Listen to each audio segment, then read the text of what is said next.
Hello, students. This is Preeti. Welcome to Skyland Education, the Education Hub.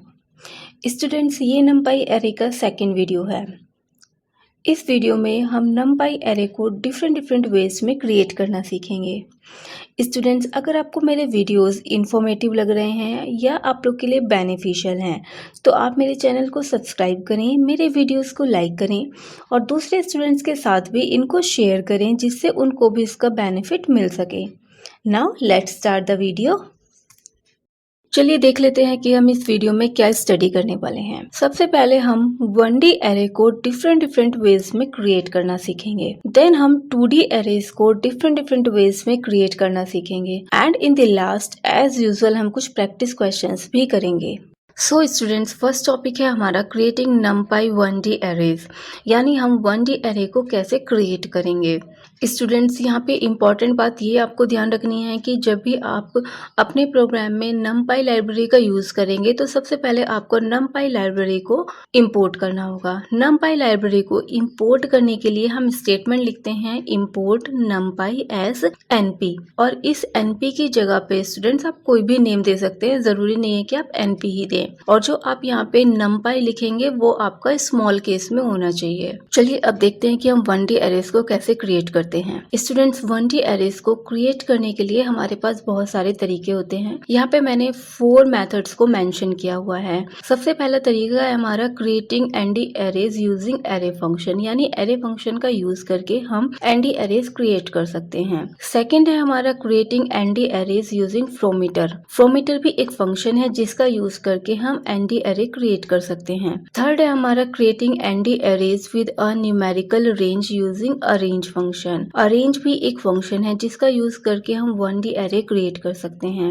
And then fourth है हमारा creating arrays with a numerical range using line space. Line space भी एक function होता है student जिसकी help से हम 1D array create कर सकते हैं। चलिए इन चारों ही मेथड्स को हम वन बाय वन डिस्क्राइब कर लेते हैं।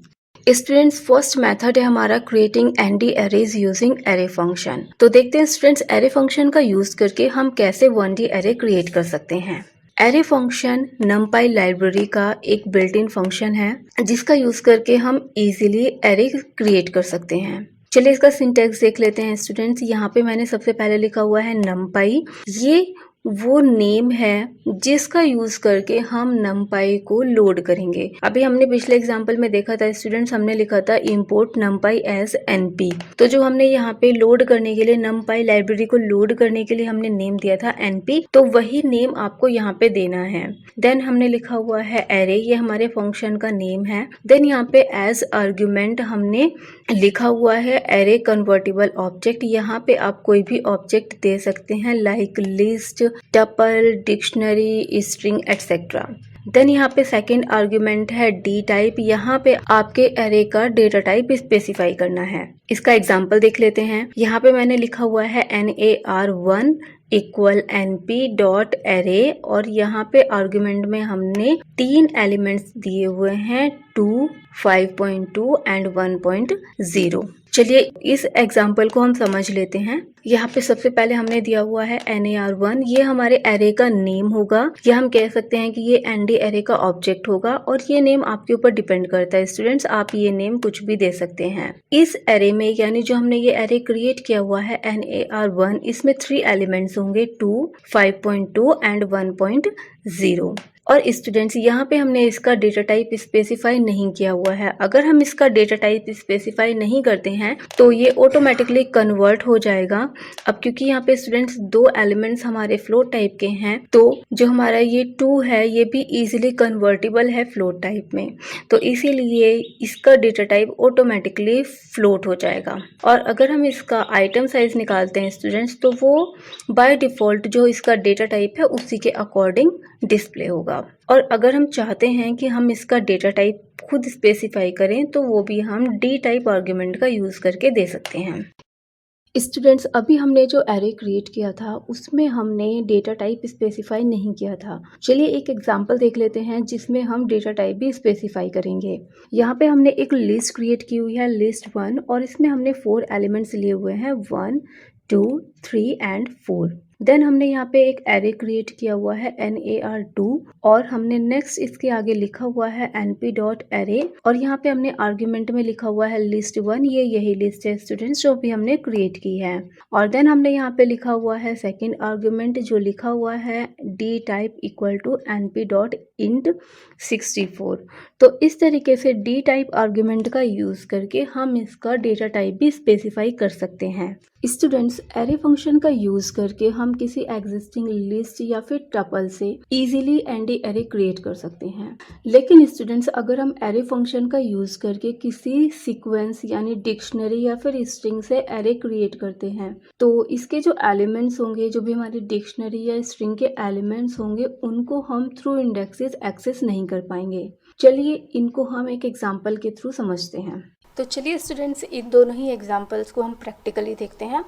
तो सबसे पहले हम numpy को इंपोर्ट कर लेते हैं। इसके लिए हम स्टेटमेंट लिखेंगे import numpy as np। Students, यहाँ पे आप np की जगह कुछ भी दे सकते हैं। इसको रन करेंगे। चलिए, अब हम एक एरे क्रिएट करने वाले हैं। मैंने लिखा है NAR1 इक्वल NP। ये NP स्टूडेंट्स हमारा यही वाला NP है। देन यहाँ पे हम लिखेंगे अपना एरे फंक्शन और यहाँ पे मैं एक लिस्ट दे रही हूँ। मैंने लिखा है 2, देन मैंने लिखा है 1.5 एंड देन मैंने लिखा है 2.5। अब हम इसको रन कर लेंगे स्टूडेंट्स। तो ये हमारा एरे क्रिएट हो चुका है और अब हम इसको प्रिंट करा लेते हैं। प्रिंट कराने के लिए हम सिंपली इसको ऐसे ही लिख देंगे और ये हमारा एरे प्रिंट हो चुका है। और स्टूडेंट्स, आप देख सकते हैं कि यहाँ पे जो ये हमारा 2 है ये भी ऑटोमेटिकली फ्लोट में कन्वर्ट हो चुका है। चलिए इसका डेटा टाइप देख लेते हैं। NAR1.d type. तो आप देख सकते हैं स्टूडेंट्स कि ये जो हमारा 2 था ये भी ऑटोमेटिकली कन्वर्ट हो चुका है फ्लोट टाइप में। और जब हम इस एरे का फ्लोट टाइप निकालेंगे तो फ्लोट 64 आएगा। चलिए, अभी हमने यहाँ पे इसका डेटा टाइप स्पेसिफाई नहीं किया हुआ था। अब चलिए हम इसका डेटा टाइप ही स्पेसिफाई करके देखते हैं। अब हम एक सेकेंड एरे क्रिएट करते हैं NAR2 इक्वल np.array और यहाँ पे हम लिस्ट दे रहे हैं 2, 4, 5, 7 और यहाँ पे हम इसका डेटा टाइप देंगे d type equal np.float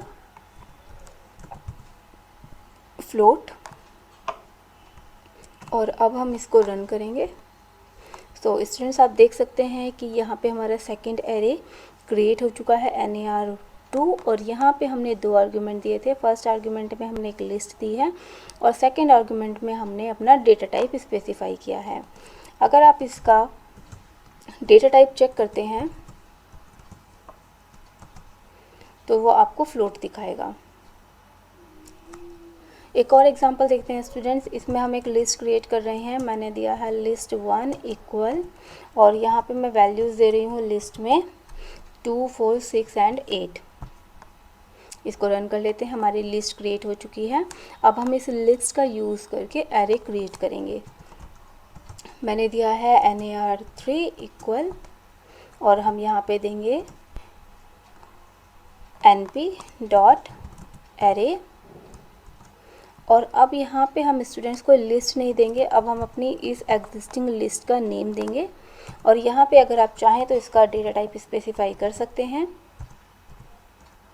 np.float32। चलिए इसको रन करते हैं स्टूडेंट्स। तो ये भी हमारा सक्सेसफुली क्रिएट हो चुका है। इसको प्रिंट करा के देख लेते हैं और ये हमारा प्रिंट हो चुका है। और आप देख सकते हैं स्टूडेंट्स कि यहाँ पे हमने जो फ्लोट 32 स्पेसिफाई किया था सेम वही डेटा टाइप हमारा यहाँ पे भी आ रहा है। अब हम डिक्शनरी या फिर स्ट्रिंग का यूज़ करके एक एरे क्रिएट करके देखते हैं। तो चलिए हम लेंगे NAR4 इक्वल और सबसे पहले हम एक डिक्शनरी क्रिएट कर लेते हैं स्टूडेंट्स। मैंने दिया है dict1 इक्वल और मैंने दिया है 1A E I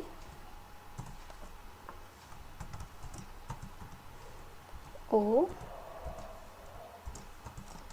and U। तो स्टूडेंट्स हमारी डिक्शनरी क्रिएट हो चुकी है। अब हम इसका यूज़ करके एक एरे क्रिएट करते हैं NAR4, और मैंने दिया है np.array, और यहाँ पे आर्गुमेंट में हम इस डिक्शनरी का नेम देंगे। तो मैंने दिया है dict1, और स्टूडेंट्स आप देख सकते हैं कि यहाँ पे हमारा एरे क्रिएट हो चुका है। अब हम इसको प्रिंट करा के देखते हैं। तो ये प्रिंट भी हो रहा है। अब चलिए हम इसके किसी एलिमेंट को एक्सेस करके देखते हैं NAR4, और मैं इसके सेकंड एलिमेंट को एक्सेस करना चाह रही हूँ स्टूडेंट्स। तो आप देख सकते हैं कि यहाँ पे एरर शो हो रही है। अब हम किसी और एरे के एलिमेंट को एक्सेस करके देखते हैं। तो मैंने दिया हुआ है NAR3,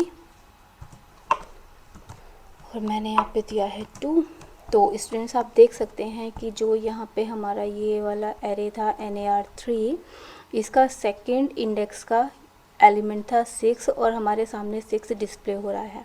लेकिन अगर हम किसी डिक्शनरी का यूज़ करके एरे को क्रिएट करते हैं स्टूडेंट्स, तो हम इंडेक्सेस का यूज़ करके इसके एलिमेंट्स को एक्सेस नहीं कर सकते हैं।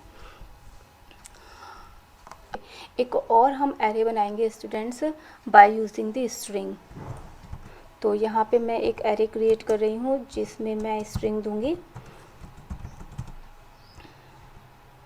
और यहाँ पे मैं स्ट्रिंग दे रही हूँ स्टूडेंट्स स्काईलैंड। और आप देख सकते हैं स्टूडेंट्स कि ये एरे भी क्रिएट हो चुका है, और मैं यहाँ पे आपको प्रिंट करा के दिखा देती हूँ। तो ये हमारा एरे यहाँ पे क्रिएट हो चुका है। अब अगर हम इस एरे के किसी एलिमेंट को थ्रू इंडेक्स एक्सेस करना चाहेंगे तो वो पॉसिबल नहीं होगा। तो स्टूडेंट्स आई होप कि आपको ये सारे के सारे मेथड्स अच्छे से क्लियर हो गए होंगे। नेक्स्ट मेथड है creating N D array using fromiter function. Students अभी हमने पिछली स्लाइड में देखा था कि हमने डिक्शनरी और स्ट्रिंग का यूज करके एरे क्रिएट किए थे। जब हम डिक्शनरी या स्ट्रिंग का यूज करके एरे क्रिएट कर रहे थे तो हम उसके एलिमेंट्स को थ्रू इंडेक्सेस एक्सेस नहीं कर पा रहे थे। अगर हम ऐसा करना चाहते हैं तो जब हम एरे क्रिएट करें तो हम फ्रोमीटर फंक्शन का यूज करके एरे को क्रिएट करें। अगर हम ऐसा करते हैं तो हम डिक्शनरी और स्ट्रिंग के एलिमेंट्स को थ्रू इंडेक्सेस एक्सेस कर पाएंगे। हालांकि फ्रोमीटर फंक्शन का यूज करके हम न्यूमेरिक या नॉन न्यूमेरिक दोनों ही टाइप के एरे क्रिएट कर सकते हैं, लेकिन फ्रोमीटर फंक्शन तब यूजफुल होता है जब हम किसी नॉन न्यूमेरिक सीक्वेंस का यूज करके एरे क्रिएट करते हैं। इसका सिंटेक्स देख लेते हैं स्टूडेंट्स। सबसे पहले हम लिखते हैं numpy। ये वही हमारा नेम होगा जिसका यूज करके हमने numpy लाइब्रेरी को लोड किया है। देन यहाँ पे हम अपना फ्रोमीटर फंक्शन लिखेंगे, और देन आर्गुमेंट में हम किसी इटरेबल सीक्वेंस का नेम देंगे like dictionary, string etcetera. Then हम डेटा टाइप देंगे, और देन हम यहाँ पे count equal number of elements to be read, यानी हमें जिस सीक्वेंस से हम एरे क्रिएट कर रहे हैं उसके कितने नंबर ऑफ एलिमेंट्स को हम रीड करना चाहते हैं वो हम यहाँ पे स्पेसिफाई करेंगे। तो चलिए इसको हम थ्रू एग्जाम्पल समझ लेते हैं। तो स्टूडेंट्स अब हम फ्रोमीटर फंक्शन को प्रैक्टिकली देखते हैं कि ये कैसे वर्क करेगा। इसके लिए हम यही वाली डिक्शनरी क्रिएट कर ले रहे हैं। तो यहाँ से हम इसी को कॉपी कर लेंगे, और ये मैंने इसको यहाँ पे पेस्ट कर दिया स्टूडेंट्स। और अब हम यहाँ पे इसको रन कर लेंगे। ये हमारी डिक्शनरी क्रिएट हो चुकी है। आप कमांड्स को यहाँ पे रन करने के लिए स्टूडेंट्स आप इस रन ऑप्शन से भी रन कर सकते हैं, या फिर आप शिफ्ट प्लस एंटर का यूज़ कर सकते हैं। देन हम एक एरे क्रिएट करने वाले हैं बाय यूजिंग फ्रोमीटर फंक्शन। जब हम फ्रोमीटर फंक्शन का यूज़ करते हैं तो हम इसमें 3 आर्ग्यूमेंट दे सकते हैं। फर्स्ट आर्ग्यूमेंट होता है हमारा ऑब्जेक्ट। तो हाँ, यहाँ पे हम इस डिक्शनरी का यूज़ कर रहे हैं एज अ ऑब्जेक्ट। तो यहाँ पे हमने dict1 अपनी डिक्शनरी का नेम दे दिया है। देन हम अगला आर्ग्यूमेंट देंगे जो कि डेटा टाइप होता है, और यहाँ पे हम डेटा टाइप में दे रहे हैं int 32। अभी हम यहाँ पे थर्ड आर्ग्यूमेंट नहीं दे रहे हैं, वो हम नेक्स्ट एग्जाम्पल में देखेंगे। तो अब मैं प्रेस कर रही हूँ शिफ्ट प्लस एंटर। और यहाँ पे हमारा A1 एरे क्रिएट हो चुका है। हम इसको प्रिंट करा के देख लेंगे।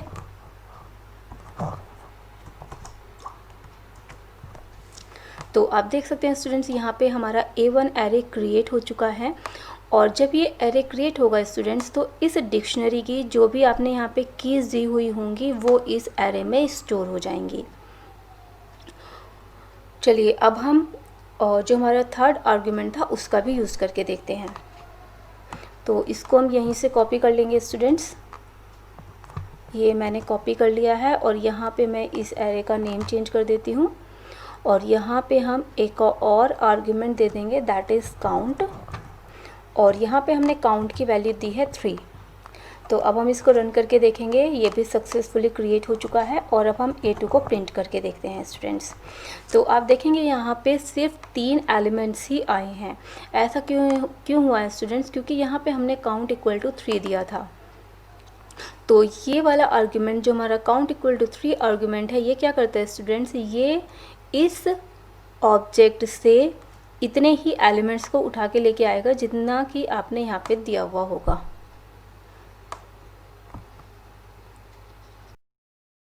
स्टूडेंट्स, जैसे अभी हमने फ्रोमीटर फंक्शन का यूज़ करके डिक्शनरी से एरे क्रिएट किया था, सेम ऐसे ही हम फ्रोमीटर फंक्शन का यूज़ करके किसी स्ट्रिंग से भी एरे क्रिएट कर सकते हैं। चलिए इसको प्रैक्टिकली देखते हैं। तो इसके लिए हम सबसे पहले एक स्ट्रिंग ले लेते हैं। मैंने स्ट्रिंग ली है str और मैंने स्ट्रिंग में स्टोर कराया है स्काइल एंड एजुकेशन।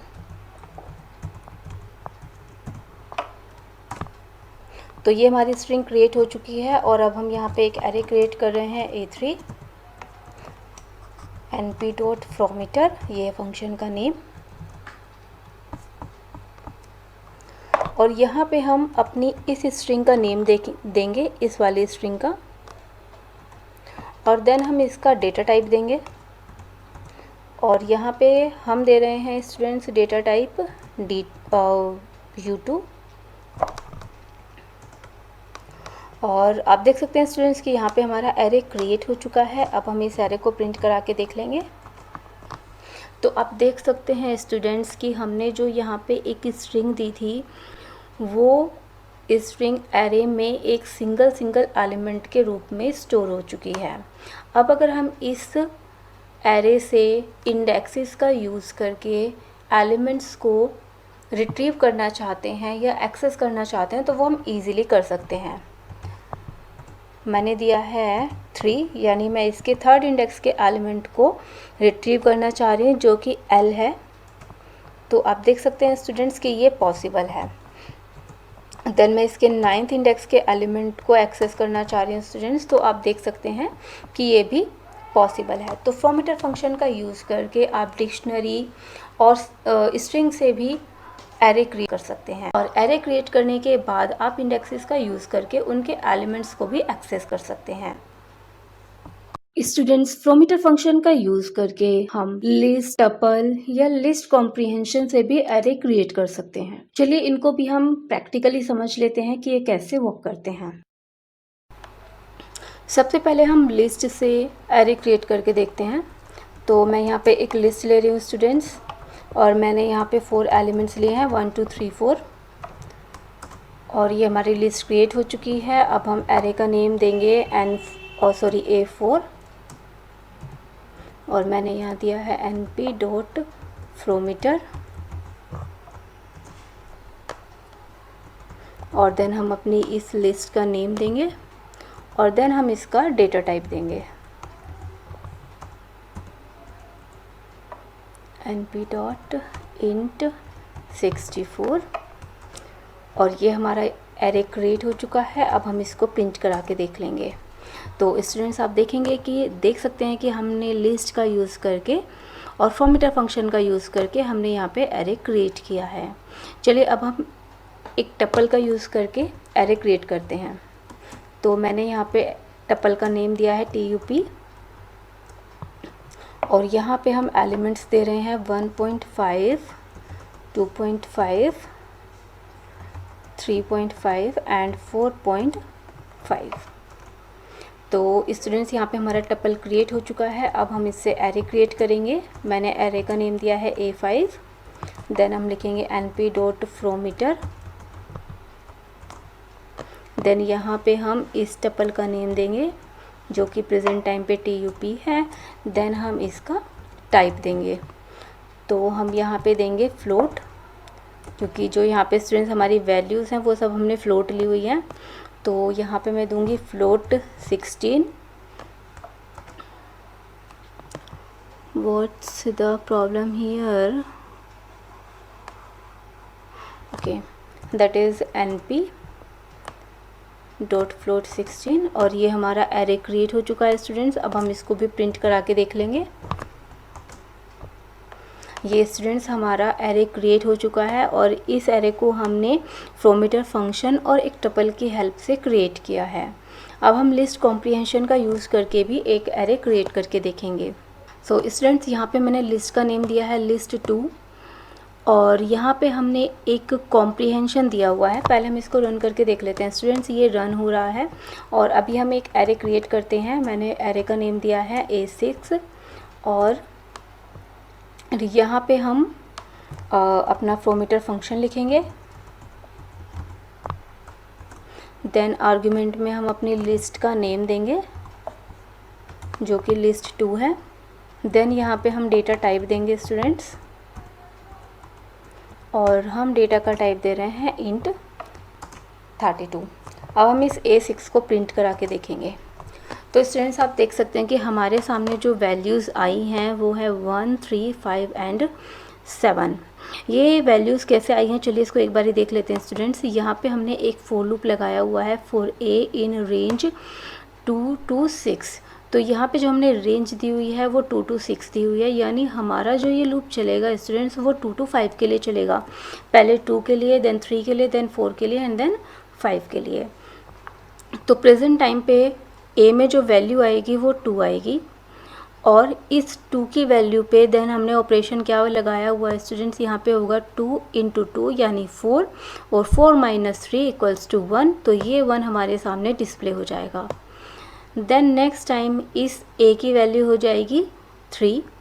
देन यहाँ पे ऑपरेशन परफॉर्म होगा 3 × 2 - 3। तो यहाँ पे हो जाएगा स्टूडेंट 6, 6 - 3 = 3। देन स्टूडेंट्स a की वैल्यू होगी 4 और यहाँ पे ऑपरेशन परफॉर्म होगा 4 × 2 यानी 8, 8 - 3 = 5। देन a की वैल्यू होगी स्टूडेंट्स 5 और यहाँ पे ऑपरेशन परफॉर्म होगा 5 × 2 यानी 10, 10 - 3 = 7। तो इस तरीके से स्टूडेंट्स हम फ्लोमीटर फंक्शन का यूज़ डिफरेंट टाइप से डिफरेंट ऑब्जेक्ट्स के साथ कर सकते हैं। नेक्स्ट मेथड है creating N D array with a numerical range using arange function. Students arrange function का यूज करके भी हम नंपाई में एरे क्रिएट कर सकते हैं। जिस तरीके से हमने रेंज फंक्शन देखा था सेम वैसे ही अरेंज फंक्शन यूज होता है। चलिए इसका सिंटैक्स देख लेते हैं। इसके लिए सबसे पहले हम एरे का नेम देते हैं, देन हमने यहाँ पे असाइनमेंट ऑपरेटर लगाया हुआ है, देन ये नंपाई हमारा वही वेरिएबल या फिर ऑब्जेक्ट का नेम है जो कि हमने नंपाई को लोड करते टाइम दिया था। देन हम अरेंज फंक्शन लिखेंगे, देन हम इसमें आर्गुमेंट में 4 वैल्यूज दे सकते हैं। फर्स्ट हमारी स्टार्ट वैल्यू होती है। स्टार्ट वैल्यू ये बताती है कि जो हमारा एरे होगा वो किस वैल्यू से स्टार्ट होगा। देन हम इसमें एक स्टॉप वैल्यू देते हैं जो ये बताता है कि जो हमारा एरे होगा वो कहाँ पे स्टॉप होगा। देन थर्ड वैल्यू होती है हमारी स्टेप वैल्यू जो कि ये बताती है कि जो हमने इसमें एलिमेंट्स स्पेसिफाई किए हैं उनके बीच में कितना गैप होगा। देन हम डेटा टाइप देते हैं स्टूडेंट्स। इसमें आप देख सकते हैं स्टूडेंट्स जो स्टार्ट और स्टेप वैल्यू होती है और जो इसमें डेटा टाइप होता है ये तीनों ही आर्गुमेंट ऑप्शनल होते हैं। स्टूडेंट्स अगर आप स्टार्ट वैल्यू नहीं दे रहे हैं तो ये ऑटोमेटिकली 0 से स्टार्ट होगी और स्टूडेंट्स अगर आप स्टेप वैल्यू नहीं दे रहे हैं तो ऑटोमेटिकली जो भी वैल्यूज होंगी उनमें 1 1 का इंक्रीमेंट होगा। चलिए स्टूडेंट्स अरेंज फंक्शन को हम प्रैक्टिकली देखते हैं। इसके लिए मैं एरे का नेम ले रही हूँ A7, देन हम देंगे np.arrange और यहाँ पे स्टूडेंट्स एज आर्ग्यूमेंट हम सबसे पहले एक स्टार्ट वैल्यू देंगे, तो स्टार्टिंग में 1 से कर रही हूँ। देन हम एक स्टॉप वैल्यू देंगे, स्टॉप वैल्यू मैंने दी है 7 एंड देन हमें एक स्टेप वैल्यू देनी होती है, यहाँ पे मैं स्टेप वैल्यू दे रही हूँ 2। और देन स्टूडेंट्स हम यहाँ पे डेटा टाइप देंगे और यहाँ पे मैं डेटा टाइप दूंगी स्टूडेंट्स फ्लोट 16। तो स्टूडेंट्स आप देख सकते हैं कि यहाँ पे हमारा A7 एरे क्रिएट हो चुका है। अब हम इसको प्रिंट करा के देख लेते हैं। तो आप देख सकते हैं स्टूडेंट्स कि अरेंज फंक्शन का यूज़ करके हम किस तरीके से एरे क्रिएट कर सकते हैं।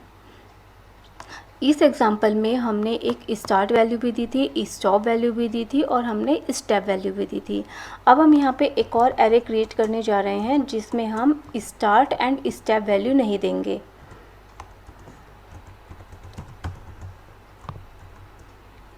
तो यहाँ पे स्टूडेंट्स हम सिर्फ स्टॉप वैल्यू देंगे। अगर हम सिर्फ और सिर्फ स्टॉप वैल्यू को देते हैं तो यहाँ पे जो हमारी स्टार्ट वैल्यू होगी वो ऑटोमेटिकली 0 होती है और जो स्टेप वैल्यू होती है वो ऑटोमेटिकली 1 कंसीडर होगी।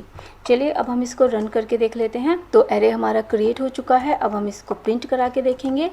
तो आप देख सकते हैं स्टूडेंट्स कि यहाँ पे एक एरे क्रिएट हो चुका है जिसमें 0 से लेके 6 यानी कि 7 नंबर्स स्टोर कराए गए हैं, जबकि हमने यहाँ पे कोई स्टार्ट वैल्यू नहीं दी थी, तो इसीलिए ये ऑटोमेटिकली 0 से स्टार्ट हुआ है और हमने कोई स्टेप वैल्यू भी नहीं दी थी, इसीलिए इनके बीच में 1-1 का गैप है। लेकिन स्टूडेंट्स यहाँ पे हमने एक स्टेप वैल्यू दी थी जो कि 2 थी, इसीलिए इन वैल्यूज़ में 2-2 का गैप था। फोर्थ मेथड है हमारा creating arrays with a numerical range using line space. कभी कभी स्टूडेंट्स हमें ऐसा एरे क्रिएट करना होता है जिसमें हमें दो नंबर्स के बीच में से इवनली स्पेस्ड एलिमेंट्स को स्टोर कराना होता है। अगर हमें कोई ऐसा एरे क्रिएट करना है तो NumPy में इसके लिए एक फंक्शन होता है जो कि लाइन स्पेस फंक्शन है। चलिए इसका सिंटैक्स देख लेते हैं स्टूडेंट्स। सबसे पहले हमें अपना एरे देना होता है, देन हम असाइनमेंट ऑपरेटर लगाते हैं, देन हम यहाँ पे हमने NumPy लिखा हुआ है स्टूडेंट्स, ये एक आइडेंटिफायर है जिसका यूज करके हमने NumPy को प्रोग्राम में इंपोर्ट किया हुआ है। देन हम लाइन स्पेस फंक्शन का यूज करते हैं और इसमें एज आर्ग्यूमेंट हम 3 आर्ग्यूमेंट देते हैं। फर्स्ट है हमारा स्टार्ट, देन हमारा स्टॉप वैल्यू है और देन हमारे नंबर ऑफ वैल्यूज हैं टू बी जनरेटेड। यानी हम एक यहाँ पे स्टार्ट वैल्यू देंगे, देन हम स्टॉप वैल्यू देंगे और देन हम नंबर ऑफ एलिमेंट्स देंगे जो कि हमें इन दोनों वैल्यूज के बीच में जनरेट करनी है। चलिए इसको हम एक एग्जाम्पल के थ्रू समझते हैं जिससे ये आपको ज्यादा क्लियर हो पाएगा। लाइन स्पेस फंक्शन को समझने के लिए मैं यहाँ पे एक एरे क्रिएट कर रही हूँ A9 np dot line space और यहाँ पे हमें 3 आर्ग्यूमेंट देने होते हैं स्टूडेंट्स। पहला आर्ग्यूमेंट मैंने दिया है 2, सेकंड आर्ग्यूमेंट मैंने दिया है 4, देन थर्ड आर्ग्यूमेंट मैंने दिया हुआ है 6। यहाँ पे 2 हमारी स्टार्ट वैल्यू है, 4 हमारी स्टॉप वैल्यू है एंड 6 हमारे नंबर ऑफ एलिमेंट्स हैं जो कि इन दोनों नंबर्स के बीच में जनरेट होंगे। चलिए इसको हम रन करके देखते हैं स्टूडेंट्स। अब हम A9 को प्रिंट कराएंगे। तो आप देख सकते हैं स्टूडेंट्स कि 2 से 4 के बीच में यहाँ पे 6 नंबर्स जनरेट कराए गए हैं, 1 2 3 4 5 एंड 6। तो ये 2 हमारी क्या है, यहाँ की स्टार्ट वैल्यू है, ये 4 इसकी स्टॉप वैल्यू है और आप देख सकते हैं स्टूडेंट्स कि 2 to 4 के बीच में यहाँ पे 6 एलिमेंट्स जनरेट हुए हैं। तो ये 6 हमने इसीलिए यूज़ किया है क्योंकि हमें इन दोनों नंबर्स के बीच में 6 एलिमेंट्स चाहिए थे। चलिए अब हम इसको एक और एग्जांपल के थ्रू समझते हैं। मैंने एक और एरे लिया हुआ है A10 और मैंने यहाँ दिया है np डॉट लाइन स्पेस और मैंने स्टार्ट वैल्यू दी है 2, मैंने स्टॉप वैल्यू दी है 3 और नंबर ऑफ़ एलिमेंट मैंने 6 ही रखे हैं। तो अब हम इसको प्रिंट करा के देख लेते हैं।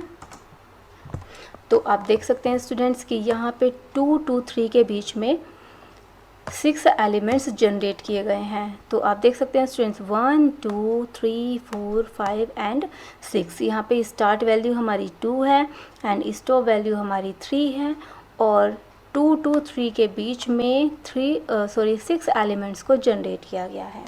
तो इस तरीके से हम लाइन स्पेस फंक्शन का यूज कर सकते हैं। नेक्स्ट टॉपिक है क्रिएटिंग नंपाई 2D एरेज। अभी तक हमने स्टूडेंट्स 1D एरे क्रिएट करना सीखा है, अब हम 2D एरे क्रिएट करना सीखेंगे। नंपाई में 2D एरे क्रिएट करने के लिए बहुत सारे तरीके होते हैं, लेकिन जो मोस्ट कॉमनली यूज्ड मेथड्स हैं वो 2 होते हैं। फर्स्ट है हमारा creating ND arrays using array function and second है creating ND arrays using arange function. इनके अलावा बहुत सारे फंक्शंस हैं नंपाई में जिनका यूज करके हम 2D एरे क्रिएट कर सकते हैं। उनमें से कुछ फंक्शंस को हम आगे स्लाइड्स में स्टडी करेंगे।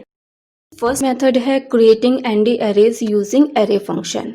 एरे फंक्शन का यूज करके हम इजीली 2D एरे क्रिएट कर सकते हैं। स्टूडेंट्स, जब हम एरे फंक्शन का यूज करते हैं 2D एरे को क्रिएट करने के लिए, हमें ये ध्यान रखने वाली बात होती है कि जब हम उसमें लिस्ट या टपल को पास कर रहे हैं तो जो भी लिस्ट या टपल हम पास कर रहे हैं वो 2D होनी चाहिए। चलिए इसका सिंटैक्स देख लेते हैं। सबसे पहले हम यहाँ पे एरे का नेम देंगे, देन हम आइडेंटिफायर का नेम देंगे, देन हम यहाँ पे एरे फंक्शन का यूज करेंगे और देन आर्ग्यूमेंट में हम सबसे पहले ऑब्जेक्ट देंगे जो कि 2D ऑब्जेक्ट होना चाहिए और देन हम यहाँ पे डेटा टाइप देंगे। चलिए इसको हम थ्रू एग्जांपल समझते हैं।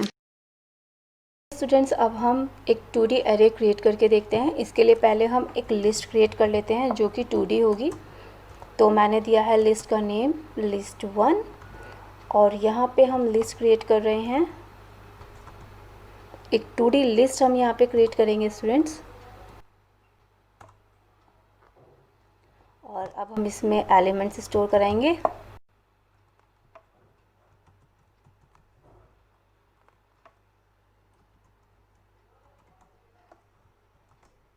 तो स्टूडेंट्स, हमारी लिस्ट यहाँ पे क्रिएट हो चुकी है। अब हम इसके थ्रू एक एरे क्रिएट कराएंगे। तो मैंने एरे का नेम दिया है A11 then np dot array और यहाँ पे हम देंगे अपनी लिस्ट का नेम और देन हम यहाँ पे देंगे data type. Data type students optional होता है, आप चाहें तो दें और अगर आप इसको बाय डिफ़ॉल्ट यानी as a default data type रखना चाहते हैं तो आप इसको स्किप कर सकते हैं। तो मैंने यहाँ पे डेटा टाइप दिया हुआ है np डॉट int 32। तो यहाँ पे हमारा एरे क्रिएट हो चुका है। अब हम इस एरे को प्रिंट करा के देखेंगे। तो स्टूडेंट्स, आप देख सकते हैं कि यहाँ पे जो हमारा एरे क्रिएट हुआ है वो एक 2D एरे है, क्योंकि हमने जो यहाँ पे लिस्ट पास कराई थी स्टूडेंट्स वो एक 2D लिस्ट थी। चलिए अब हम एक और एग्जांपल देखते हैं जो कि हम टपल के थ्रू करेंगे। तो मैंने यहाँ पे दिया है टपल 1 जो कि हमारे टपल का नेम है और स्टूडेंट्स देन हम यहाँ पे एक 2D टपल क्रिएट करेंगे और अब हम इसमें वैल्यूज स्टोर करा लेते हैं।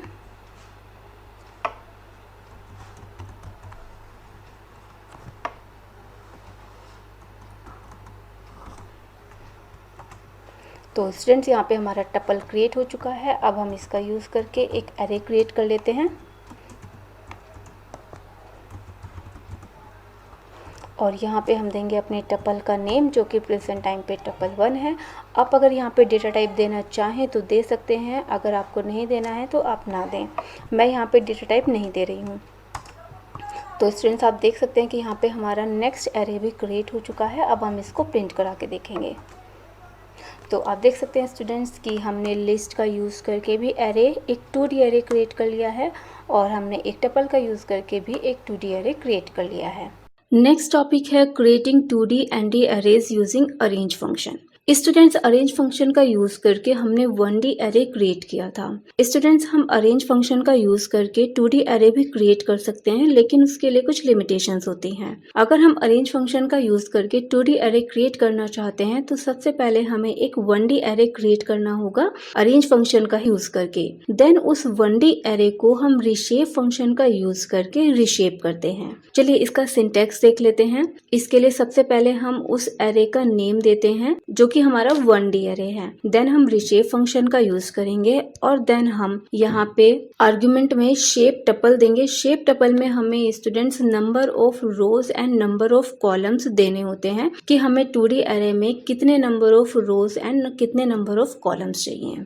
नेक्स्ट स्टूडेंट्स, अगर आपको इन दोनों ही फंक्शंस को एक सिंगल स्टेटमेंट में यूज करना है तो भी आप इन दोनों फंक्शंस को एक ही स्टेटमेंट में कंबाइन कर सकते हैं। तो चलिए इन दोनों ही मेथड्स को हम प्रैक्टिकली समझते हैं कि ये कैसे वर्क करेंगे। अरेंज फंक्शन और रिशेप फंक्शन का यूज करके 2D अरे क्रिएट करते हैं। तो इसके लिए मैं सबसे पहले एक अरे ले रही हूँ A13 और यहाँ पे हम यूज़ करेंगे स्टूडेंट्स अरेंज फंक्शन और यहाँ पे मैंने दिए हैं नंबर ऑफ एलिमेंट्स 10। तो स्टूडेंट्स यहाँ पे A13 एरे क्रिएट हो चुका है और इसमें जो हमारे एलिमेंट्स होंगे वो 0 to 9 तक के यानी टोटल 10 एलिमेंट्स होंगे। चलिए इसको प्रिंट करा के देख लेते हैं।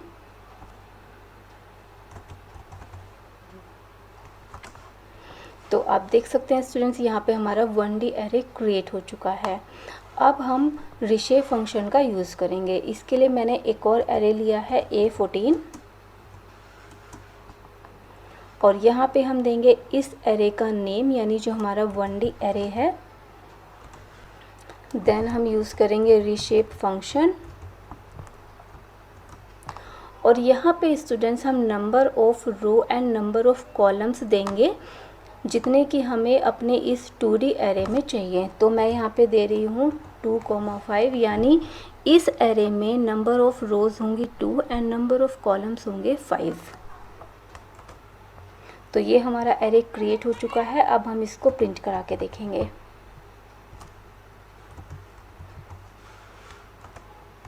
तो आप देख सकते हैं स्टूडेंट्स कि यहाँ पे एक एरे क्रिएट हो चुका है इसी एरे का यूज़ करके और यहाँ पे नंबर ऑफ रोज है हमारी 2 एंड नंबर ऑफ कॉलम्स हैं 5।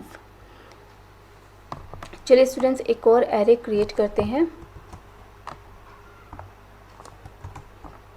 और यहाँ पे मैं एरे का नेम दे रही हूँ 5 और यहाँ पे हमारी नंबर ऑफ रोज होंगी 5 एंड नंबर ऑफ कॉलम्स होंगे 2। अब हम इसको रन करा लेते हैं और अब हम इसको प्रिंट करा के देखते हैं। तो स्टूडेंट्स आप देखेंगे कि यहाँ पे हमारी नंबर ऑफ रोज़ 5 हो चुकी हैं एंड नंबर ऑफ कॉलम्स हमारे 2 हो चुके हैं। अब स्टूडेंट्स हम एक और एरे क्रिएट करते हैं। मैंने लिया हुआ है A16 और मैंने यहाँ पे दिया हुआ है 1D एरे और यहाँ पे मैं यूज़ कर रही हूँ रिशेप फंक्शन और यहाँ पे जो हम number of rows and number of columns दे रहे हैं स्टूडेंट्स वो मैंने दी हैं 3 × 3 और अगर हम इसको रन कराने की कोशिश करते हैं स्टूडेंट्स तो यहाँ पे एरर आएगी। ऐसा क्यों हो रहा है स्टूडेंट्स? क्योंकि जिस 1D एरे का यूज़ करके हम इस 2D एरे को क्रिएट करना चाह रहे हैं उसमें नंबर ऑफ़ एलिमेंट्स हैं 10, लेकिन यहाँ पे हमने जो नंबर ऑफ़ एलिमेंट्स दिए हैं स्टूडेंट्स वो 9 होंगे।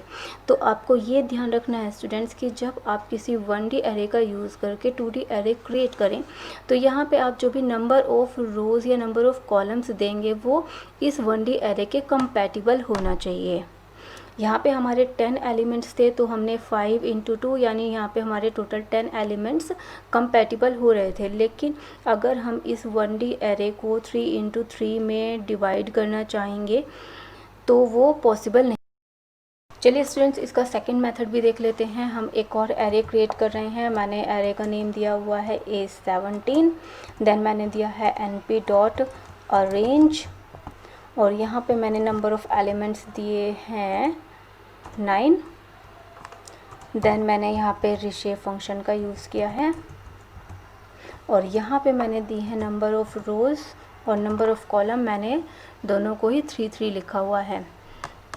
तो चलिए अब हम इसको रन करा के देखते हैं। तो ये एरे हमारा सक्सेसफुली क्रिएट हो चुका है। अब हम इसको प्रिंट करा के देख लेते हैं। तो स्टूडेंट्स यहाँ पे हमारा एक एरे क्रिएट हो चुका है जो कि 3 × 3 का है। तो यहाँ पे हमने क्या किया स्टूडेंट्स, यहाँ पे हमने अरेंज फंक्शन और रिशेप फंक्शन को दोनों को एक ही स्टेटमेंट में यूज़ किया है। आप इन दोनों में से कोई भी मेथड यूज़ कर सकते हैं, चाहे आप पहले अरेंज फंक्शन का यूज़ करके उसको रिशेप कर लें या फिर आप दोनों ही फंक्शन को एक ही स्टेटमेंट में यूज़ कर सकते हैं। स्टूडेंट्स, हम 1D एरे और 2D एरेज को डिफरेंट वेज में क्रिएट करना सीख चुके हैं। इनके अलावा ऐसे बहुत सारे तरीके हैं जिनका यूज़ करके हम 1D एरे और 2D एरे क्रिएट कर सकते हैं।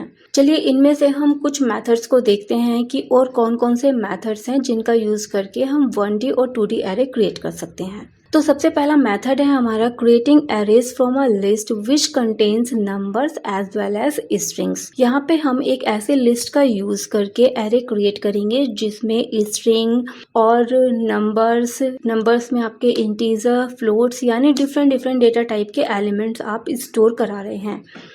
तो चलिए इसको हम प्रैक्टिकली देखते हैं कि अगर हम इस तरीके की कोई लिस्ट का यूज करके एरे क्रिएट करते हैं तो किस तरीके से एरे क्रिएट होगा। तो स्टूडेंट, सबसे पहले हम एक लिस्ट क्रिएट कर लेंगे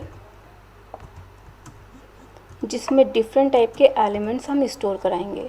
तो पहला एलिमेंट मैंने लिया है इंटीजर टाइप का, देन मैं एक एलिमेंट ले रही हूँ फ्लोट टाइप का, देन मैं एक एलिमेंट लूँगी जो कि स्ट्रिंग टाइप का होगा, और देन मैंने यहाँ पे एक नेगेटिव नंबर भी लिया है। तो लिस्ट हमारी क्रिएट हो चुकी है। अब हम इस लिस्ट का यूज़ करके एक एरे क्रिएट करेंगे। तो मैंने एरे का नेम दिया है A18, देन मैंने लिखा है np.array, और यहाँ पे हम देंगे अपने लिस्ट का नेम। तो स्टूडेंट्स, आप देख सकते हैं कि यहाँ पे हमारा एरे क्रिएट हो चुका है। अब हम इस एरे को प्रिंट करा के देखेंगे। तो स्टूडेंट्स, ये एरे सक्सेसफुली क्रिएट भी हो चुका है, आपके सामने प्रिंट भी हो रहा है। लेकिन स्टूडेंट्स, अगर आप यहाँ पे डेटा टाइप देखेंगे तो आपके सामने प्रिंट होगा U32 यानी यूनिकोड 32।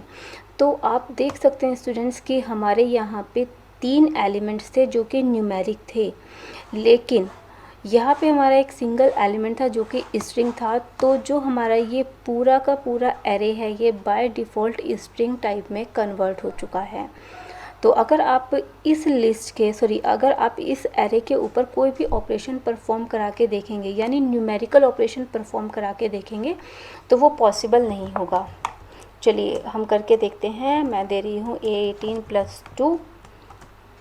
तो आप देखेंगे स्टूडेंट्स यहाँ पे एरर आएगी, क्योंकि जो हमारा ये एरे है A18, इसका जो डेटा टाइप है वो एक स्ट्रिंग डेटा टाइप है, इसीलिए यहाँ पे हम ये न्यूमेरिकल ऑपरेशन परफॉर्म नहीं करा सकते हैं।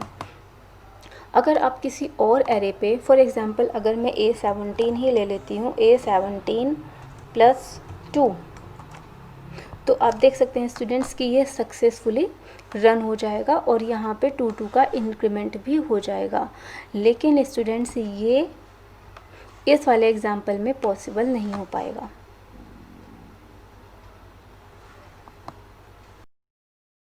स्टूडेंट्स, सेकेंड मेथड है creating arrays filled with zeros using zeros function.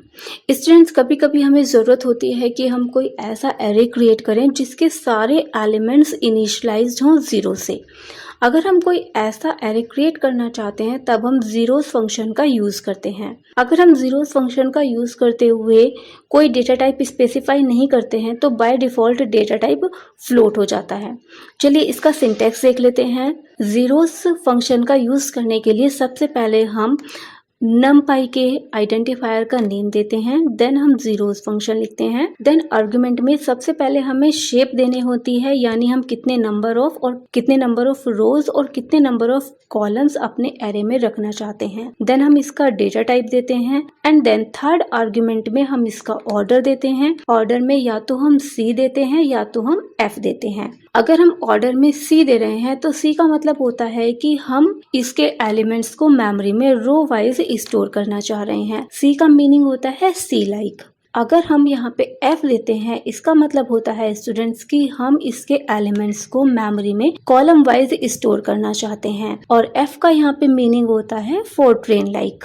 चलिए स्टूडेंट्स, जीरोस फंक्शन को हम प्रैक्टिकली समझते हैं कि ये कैसे वर्क करता है। तो चलिए स्टूडेंट्स, जीरोस फंक्शन को प्रैक्टिकली समझते हैं। इसके लिए हम सबसे पहले एरे का नेम दे रहे हैं। मैंने दिया है A18 इक्वल, देन मैंने दिया है np.zeros, और देन यहाँ पे पैरेंथेसिस के अंदर हमें 3 आर्गुमेंट देने होते हैं। सबसे पहला होता है हमारा शेप। तो शेप मैंने दी है स्टूडेंट्स 3,4, क्योंकि यहाँ पे मुझे जो मैट्रिक्स चाहिए उसमें मुझे नंबर ऑफ़ रो चाहिए 3 और नंबर ऑफ़ कॉलम मुझे चाहिए 4, इसलिए मैंने यहाँ पे शेप दी है 3,4। देन हम इसका डेटा टाइप देंगे। अगर हम यहाँ पे डेटा टाइप नहीं देंगे तो ये by default data type float लेगा। ये ऑप्शनल होता है स्टूडेंट्स, अगर आप इसको देना चाहें तो दे सकते हैं, नहीं भी देंगे तो ये ऑटोमेटिकली इसको फ्लोट ले लेगा। और देन स्टूडेंट्स हमारा थर्ड एलिमेंट होता है ऑर्डर। और ऑर्डर में हमारे पास 2 ऑप्शन होते हैं। अगर हमें इसको रो वाइज स्टोर करना है तो हम यहाँ पे C देंगे, और अगर हमें कॉलम वाइज स्टोर करना है तो हम यहाँ पे F देंगे। तो यहाँ पे हमारा एरे क्रिएट हो चुका है। अब हम इसको प्रिंट करा के देखेंगे। तो स्टूडेंट्स आप देख सकते हैं कि यहाँ पे हमारा एरे क्रिएट हो चुका है, जिसमें नंबर ऑफ़ एलिमेंट्स आपके 12 हैं, जिसमें आपके 3 रोज़ हैं एंड 4 आपके कॉलम्स हैं, और सारे ही एलिमेंट्स को 0 से इनिशियलाइज किया गया है। स्टूडेंट्स थर्ड मेथड है हमारा creating arrays filled with ones using ones function. Students अगर हम एक ऐसा एरे क्रिएट करना चाहते हैं जिसके सारे एलिमेंट्स 1 से इनिशियलाइज्ड हों, तब हम वंस फंक्शन का यूज करते हैं। इसका भी जो डेटा टाइप होता है वो बाय डिफॉल्ट फ्लोट होता है। चलिए इसका सिंटैक्स देख लेते हैं। इसमें हम सबसे पहले numpy एरे का आइडेंटिफायर देते हैं, देन हम वंस फंक्शन लिखते हैं और आर्गुमेंट में हम शेप देते हैं, डेटा टाइप देते हैं और हम ऑर्डर देते हैं। ये सेम इसका जो सिंटैक्स है वो सेम जीरोस फंक्शन की तरह ही है, और इसके जो आर्गुमेंट हैं स्टूडेंट्स वो भी बिल्कुल जीरोस फंक्शन की तरह ही वर्क करते हैं। चलिए अब हम इसको प्रैक्टिकली देखते हैं कि ये कैसे वर्क करेगा। चलिए स्टूडेंट्स वंस फंक्शन का यूज़ करके देखते हैं। इसके लिए मैं एक एरे क्रिएट कर रही हूँ A19, और देन हम देंगे np.ones वंस फंक्शन, और देन स्टूडेंट्स हम आर्गुमेंट में सबसे पहले देंगे शेप। तो यहाँ पे मैं दे रही हूँ 2,4, और देन यहाँ पे हम डेटा टाइप देंगे। ये ऑप्शनल है स्टूडेंट्स, तो मैंने दिया है np.float32, और देन हम यहाँ पे अपना थर्ड आर्गुमेंट देंगे ऑर्डर इक्वल, और यहाँ पे मैंने दिया हुआ है F। और स्टूडेंट्स यहाँ पे हमारा एरे क्रिएट हो चुका है। अब हम इसको प्रिंट करा के देख लेंगे। तो आप देख सकते हैं स्टूडेंट्स कि यहाँ पे एक एरे क्रिएट हो चुका है जिसमें टोटल 8 एलिमेंट्स हैं, और यहाँ पे हमारी नंबर ऑफ़ रोज़ जो कि हमने 2 दी थी, तो यहाँ पे हमारी नंबर ऑफ़ रोज़ 2 हैं, और यहाँ पे हमारे नंबर ऑफ़ कॉलम्स भी स्टूडेंट्स 4 हैं। तो इस तरीके से आप वंस फंक्शन का यूज़ करके भी एरे क्रिएट कर सकते हैं।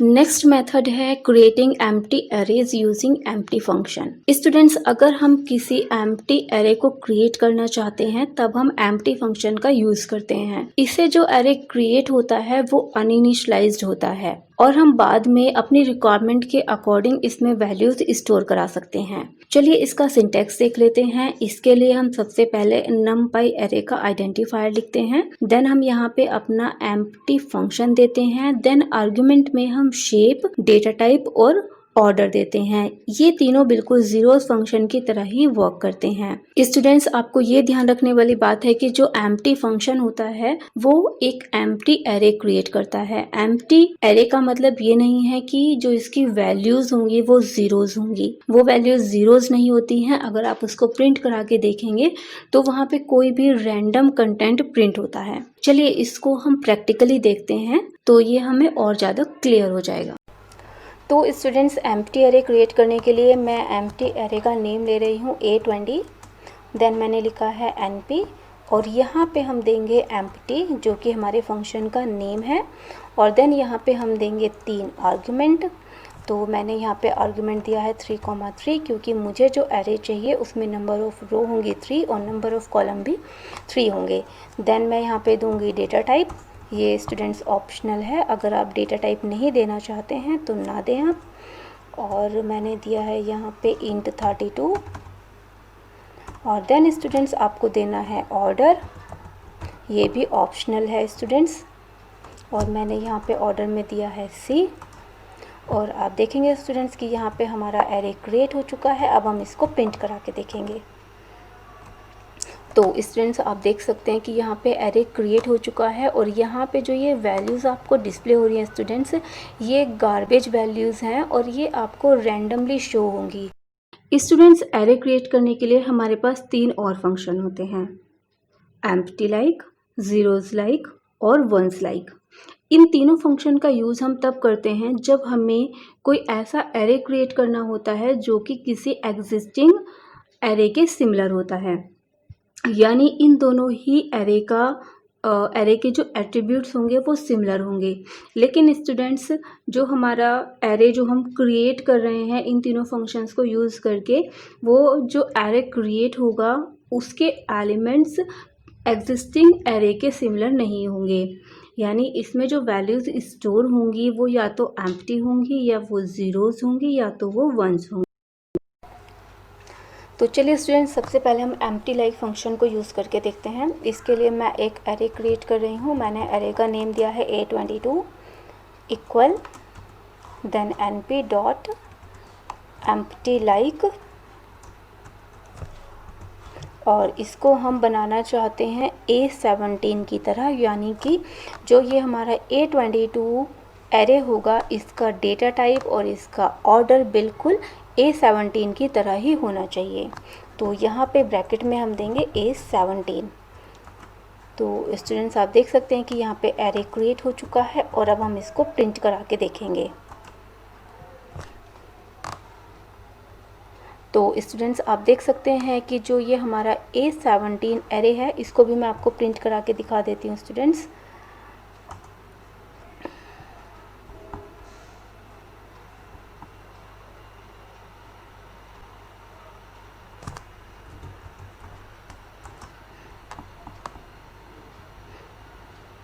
तो स्टूडेंट्स आप देख सकते हैं कि इसमें जो हमारे नंबर ऑफ़ एलिमेंट्स थे वो 9 थे, जिसमें 3 रो और 3 हमारे कॉलम हैं। तो यहाँ पे भी एक एम्प्टी एरे क्रिएट हो चुका है जिसमें नंबर ऑफ़ रोज़ 3 है और नंबर ऑफ़ कॉलम्स भी 3 हैं। आप अगर चाहें तो इनका डेटा टाइप भी निकाल के देख सकते हैं स्टूडेंट्स, वो भी सेम ही आएगा।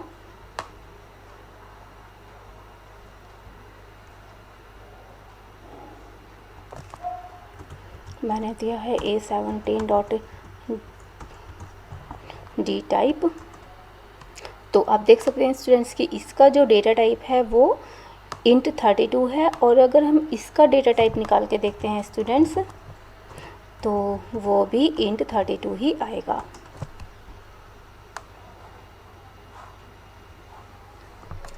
सेकेंड फंक्शन है हमारा ज़ीरोज़ लाइक। ज़ीरोज़ लाइक के लिए भी हम सेम यही एग्जांपल ले लेते हैं स्टूडेंट्स, और हम इसको यहाँ पे कर लेंगे कॉपी और यहाँ पे हम इसका नेम चेंज कर देते हैं। और अब हम इसको रन करते हैं तो स्टूडेंट्स यहाँ पे हमारा एरे क्रिएट हो चुका है। अब हम इसको प्रिंट करा के देख लेते हैं। तो स्टूडेंट्स आप देखेंगे, और सॉरी यहाँ पे हमने ज़ीरोज़ नहीं दिया है स्टूडेंट्स, हमें यहाँ पे ज़ीरोज़ देना होगा और मैंने यहाँ पे दे दिया है ज़ीरोज़। और अब हम इसको प्रिंट करा के देखते हैं स्टूडेंट्स। तो आप देखेंगे कि इसके सारे एलिमेंट्स ज़ीरोज़ हो चुके हैं और इसकी जो शेप होगी और इसका जो डेटा टाइप होगा वो बिल्कुल A17 की तरह ही होगा। देन हम अपना थर्ड फंक्शन भी देख लेते हैं स्टूडेंट्स, जो कि वंस है, और इसके लिए मैं इसी को कॉपी कर लेती हूँ और मैं यहाँ पे एरे का नेम चेंज करके और हम यहाँ पे अपने फंक्शंस का नेम चेंज कर देंगे स्टूडेंट्स। तो मैंने यहाँ पे दिया है वंस, और हमारा यहाँ पे A24 क्रिएट हो चुका है। और जब हम इसको प्रिंट करा के देखेंगे स्टूडेंट्स तो आप देख सकते हैं कि इसके सारे के सारे एलिमेंट्स 1 हैं और इसकी जो शेप है और इसका जो डेटा टाइप है वो बिल्कुल A17 की तरह ही होगा। स्टूडेंट्स अभी तक हमने बहुत सारे मेथड्स देखे हैं जिनका यूज़ करके हम नंपाई एरेज क्रिएट कर सकते हैं। इनके अलावा कुछ और फंक्शंस भी हैं जिनका यूज़ करके हम नंपाई एरे क्रिएट कर सकते हैं। For example eye function, full function and rand function. चलिए इन तीनों ही फंक्शंस को हम प्रैक्टिकली देखते हैं कि ये कैसे वर्क करते हैं। स्टूडेंट्स सबसे पहले हम आई फंक्शन का यूज़ करके देखते हैं कि आई फंक्शन कैसे वर्क करेगा। इसके लिए हम एक एरे ले लेते हैं A1 और देन ये हमारा आइडेंटिफायर है ये वाला, देन मैंने दिया है EYE और पैरेंथेसिस के अंदर मैंने दिया है 5। तो स्टूडेंट्स एरे हमारा क्रिएट हो चुका है। आई फंक्शन का यूज़ करके हम एक आइडेंटिटी मैट्रिक्स क्रिएट कर सकते हैं। तो इसको प्रिंट करा के देख लेते हैं। तो आप देखेंगे स्टूडेंट्स, जो भी आप वैल्यू यहाँ पे देंगे यानी पैरेंथेसिस के अंदर आप जो भी वैल्यू देंगे तो उसी के अकॉर्डिंग ये मैट्रिक्स क्रिएट हो गई है। अगर यहाँ पे 5 आपने दिया है तो 5 × 5 की एक मैट्रिक्स क्रिएट हो जाएगी और इसमें डायगोनल में 1 होगा और बाकी सारी जो वैल्यूज़ होंगी वो 0 होंगी। नेक्स्ट है हमारा फुल फंक्शन। इसको भी हम एक एग्जांपल की हेल्प से समझ लेते हैं। तो मैंने दिया है A2 then np dot full और यहाँ पे स्टूडेंट्स हम पैरेंथेसिस के अंदर देंगे number of rows and number of columns. तो यहाँ पे जो एरे क्रिएट होगा उसमें नंबर ऑफ़ रोज़ होंगी 2 एंड नंबर ऑफ़ कॉलम्स उसमें होंगे 3 और जो ये मैट्रिक्स होगी उसके सारे एलिमेंट जो भी आपने यहाँ पे वैल्यू दी होगी वही होंगे। इसको चलिए रन करके देखते हैं। तो ये एरे क्रिएट हो चुका है। अब हम इसको प्रिंट करके देख लेते हैं स्टूडेंट्स।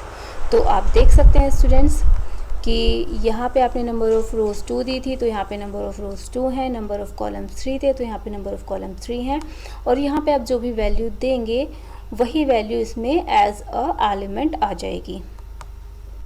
चलिए स्टूडेंट्स, अब हम नेक्स्ट अपना फंक्शन देखते हैं, रेंड फंक्शन। इसके लिए हम एक एरे क्रिएट कर रहे हैं A3 और हम इसको रैंडम के साथ यूज़ करेंगे, रैंडम डॉट रेंड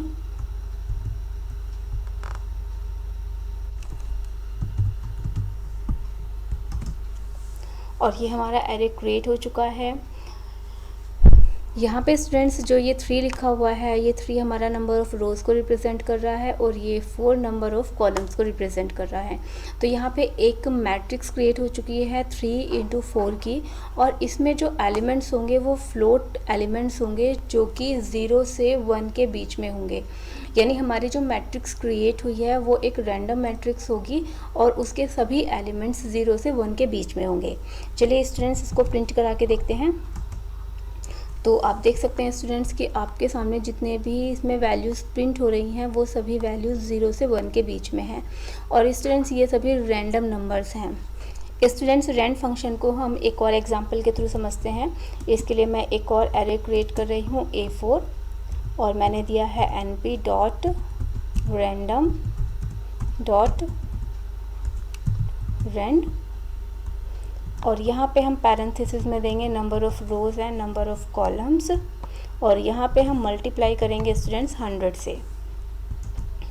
तो एरे क्रिएट हो चुका है। जब आप इसको प्रिंट करा के देखेंगे स्टूडेंट्स तो यहाँ पे 1 से लेके 100 तक के बीच में से रैंडम फ्लोट नंबर्स आपके सामने रिप्रेजेंट होंगे। तो चलिए इसको प्रिंट करा के देखते हैं। तो आप देख सकते हैं स्टूडेंट्स कि यहाँ पे जो मैट्रिक्स प्रिंट हुई है वो 4 × 5 की हुई है क्योंकि यहाँ पे हमने 4,5 दिया हुआ था और यहाँ पे हमने क्योंकि मल्टीप्लाई की हुई है 100 से तो यहाँ पे जो हमारे सामने मैट्रिक्स रिप्रेजेंट होगी उसकी जो वैल्यूज़ होंगी वो 1 से 100 के बीच में होंगी। हम कुछ प्रैक्टिस क्वेश्चंस कर लेते हैं। क्वेश्चन है create the following नमपाई arrays.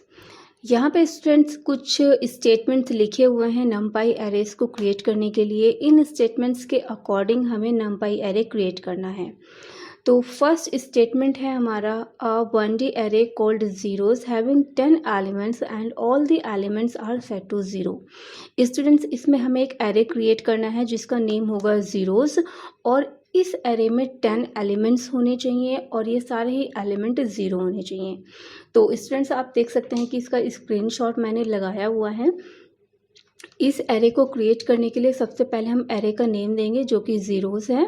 Than equal के बाद हम np ये हमारा आइडेंटिफायर का नेम है।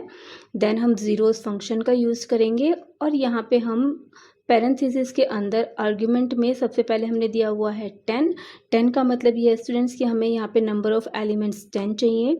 और देन मैंने डेटा टाइप लिखा हुआ है, ये ऑप्शनल है स्टूडेंट्स, आप इसको देना चाहें तो दे सकते हैं, अदरवाइज़ आप इसको स्किप भी कर सकते हैं। और देन स्टूडेंट्स मैंने आपको इसको प्रिंट करा के भी दिखाया हुआ है, आप देख सकते हैं जब आप इसको प्रिंट कराएंगे तो इस एरे के सारे एलिमेंट्स 0 होंगे। सेकेंड स्टेटमेंट है a 1D array called vowels having the element A, E, I, O and U। तो स्टूडेंट्स यहाँ पे हमें एक एरे क्रिएट करना है, एरे का नेम होगा वोवेल्स, और इस एरे में हमें 5 एलिमेंट्स स्टोर कराने हैं जो कि वोवेल्स हैं, यानी A, E, I, O, U हैं। तो स्टूडेंट्स ये बहुत सिंपल है, आपको एक एरे ले लेना है, उसका नेम आप लेंगे वोवेल्स, देन आप स्टेटमेंट लिखेंगे np डॉट एरे, और यहाँ पे आप पैरेंथेसिस के अंदर एक लिस्ट क्रिएट कर देंगे और आपको ये सारे के सारे एलिमेंट्स इसमें लिख देने हैं। तो जैसे ही आप एंटर प्रेस करेंगे आपका एरे क्रिएट हो जाएगा, और जब आप इस एरे को प्रिंट करा के देखेंगे तो आपके सामने इस एरे के एलिमेंट्स प्रिंट हो जाएंगे। स्टूडेंट्स अब हम कुछ प्रैक्टिस। थर्ड स्टेटमेंट है अ 2D array called ones having 2 rows and 5 columns and all the elements are set to 1 and data type as int।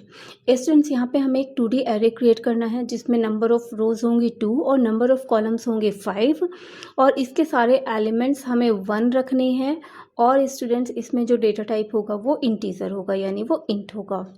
तो चलिए देखते हैं कि हम इसको कैसे क्रिएट करेंगे। सबसे पहले हम अपने एरे का नेम दे देंगे जो कि वंस है, देन इक्वल के बाद हम लिखेंगे np डॉट वंस, वंस यहाँ पे हमारा फंक्शन है, और देन पैरेंथेसिस के अंदर हमने स्टूडेंट्स दिया हुआ है 2,5। 2,5 रिप्रेजेंट कर रहा है कि यहाँ पे हमारी नंबर ऑफ़ रोज़ 2 है और नंबर ऑफ़ कॉलम्स 5 हैं। देन हमने यहाँ पे डेटा टाइप स्पेसिफाई किया हुआ है, अकॉर्डिंग टू द क्वेश्चन हमने यहाँ पे इंट लिखा हुआ है। जैसे आप एंटर की प्रेस करेंगे आपका एरे क्रिएट हो चुका है। आप चाहें तो इसको प्रिंट करा के देख सकते हैं। जब आप इसको प्रिंट करा के देखेंगे तो यहाँ पे आपको सारे ही एलिमेंट 1 दिखाई देंगे। नेक्स्ट स्टेटमेंट है use nested Python list to create a 2D array called myArray1 having 3 rows and 3 columns and store the following data। Students इसमें आपको सबसे पहले एक लिस्ट क्रिएट करनी है जो कि 2D लिस्ट होगी, फिर उस लिस्ट का यूज़ करके आपको एक 2D एरे क्रिएट करना है और आपके एरे का नेम होगा myArray1, और इसमें नंबर ऑफ़ रोज़ होंगी 3 और नंबर ऑफ़ कॉलम्स भी होंगे 3, और यहाँ पे आपको डेटा भी स्पेसिफाई किया हुआ है कि आपको कौन कौन सा डेटा एज एलिमेंट स्टोर करना है। तो स्टूडेंट्स आप देख सकते हैं कि इस क्वेश्चन के लिए मैंने 2 स्क्रीनशॉट्स लगाए हुए हैं। पहले स्क्रीनशॉट में हमने एक 2D लिस्ट क्रिएट की हुई है, और जब आप इस लिस्ट को प्रिंट करा के देखेंगे तो आप देखेंगे स्टूडेंट्स कि ये एक 2D लिस्ट है। देन मैंने यहाँ पे एरे क्रिएट किया हुआ है इस लिस्ट का यूज़ करके। इसके लिए हम स्टेटमेंट लिखेंगे myArray1, ये हमारे एरे का नेम है, देन np डॉट एरे, और यहाँ पे हम पैरेंथेसिस के अंदर अपनी लिस्ट का नेम दे देंगे जो कि प्रेजेंट टाइम पे लिस्ट 1 है। तो जैसे ही हम इस स्टेटमेंट को एग्जीक्यूट कराएंगे हमारा myArray1 एरे क्रिएट हो जाएगा। अगर आप चाहें तो आप इसको प्रिंट करा के भी देख सकते हैं।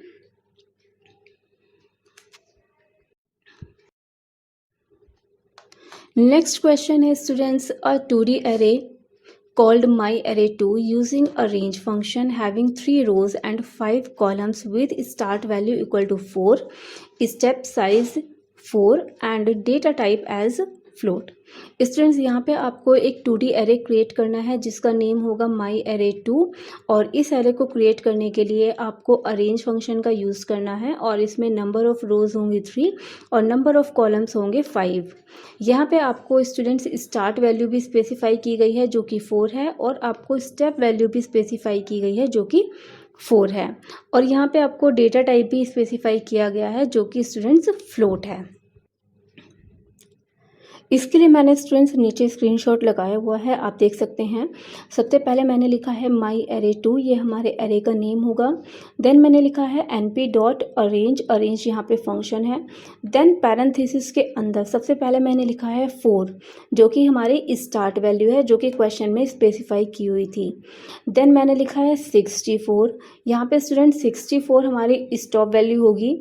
स्टूडेंट्स आपने अरेंज फंक्शन पढ़ा है तो आपको पता होगा कि जो हमारी स्टॉप वैल्यू होती है उसको देना मैंडेटरी होता है। हम स्टार्ट वैल्यू और स्टेप वैल्यू को स्किप कर सकते हैं, लेकिन हम स्टॉप वैल्यू को स्किप नहीं कर सकते हैं, हमें स्टॉप वैल्यू देनी ही होती है। तो स्टूडेंट्स अगर आप यहाँ पे कैलकुलेट करेंगे, हमारे नंबर ऑफ़ एलिमेंट्स होंगे 15, क्योंकि हमारी 3 रोज़ हैं और 5 कॉलम्स हैं। तो यहाँ पे हमारे नंबर ऑफ़ एलिमेंट्स हमें 15 चाहिए। तो अगर हम स्टार्टिंग 4 से कर रहे हैं और हमारा 4 का गैप होगा, क्योंकि हमारी स्टेप वैल्यू 4 है, तो अगर आप 4 से स्टार्ट करके 15th एलिमेंट तक जाएंगे तो जो आपकी स्टॉप वैल्यू बैठेगी वो 64 बैठेगी, इसलिए मैंने यहाँ पे 64 लिखा हुआ है। देन अगेन मैंने 4 लिखा है, ये 4 हमारा स्टेप साइज़ है जो कि क्वेश्चन में स्पेसिफाई किया हुआ है। देन मैंने यहाँ पे डेटा टाइप दिया हुआ है जो कि फ्लोट है, और ये भी क्वेश्चन में स्पेसिफाई किया हुआ था। स्टूडेंट्स अरेंज फंक्शन का यूज़ करके हम एक 1D एरे क्रिएट करते हैं, और जब हम अरेंज फंक्शन को रिशेप फंक्शन के साथ यूज़ करते हैं तो हम 1D एरे से 2D एरे क्रिएट कर सकते हैं। तो इस स्टेटमेंट पे हमने यही किया हुआ है। पहले हमने अरेंज फंक्शन का यूज़ किया है जो कि एक 1D एरे क्रिएट करेगा। देन रिशेप फंक्शन का यूज़ करके हमने इस एरे को रिशेप किया है, यानी हमने इसको ब्रेक कर दिया है 3 रोज़ और 5 कॉलम्स में। आप देख सकते हैं कि रिशेप फंक्शन के पैरेंथेसिस के अंदर हमने 3,5 लिखा हुआ है। इसमें 3 नंबर ऑफ़ रोज़ को रिप्रेजेंट कर रहा है, जो कि क्वेश्चन में 3 दिया हुआ था, और यहाँ पे 5 नंबर ऑफ़ कॉलम्स को रिप्रेजेंट कर रहा है। तो स्टूडेंट्स जब आप इस स्टेटमेंट को एग्जीक्यूट करेंगे तो आपका एरे क्रिएट हो चुका होगा। आप इसको प्रिंट करा के भी देख सकते हैं। सो स्टूडेंट्स ये वीडियो यहीं पे ख़त्म होता है। आई होप कि आपको सारे टॉपिक्स अच्छे से क्लियर हो गए होंगे, आपको सारे मेथड्स बहुत अच्छे से समझ में आए होंगे। तो मिलते हैं नेक्स्ट वीडियो में नेक्स्ट टॉपिक के साथ। Thank you for watching this video.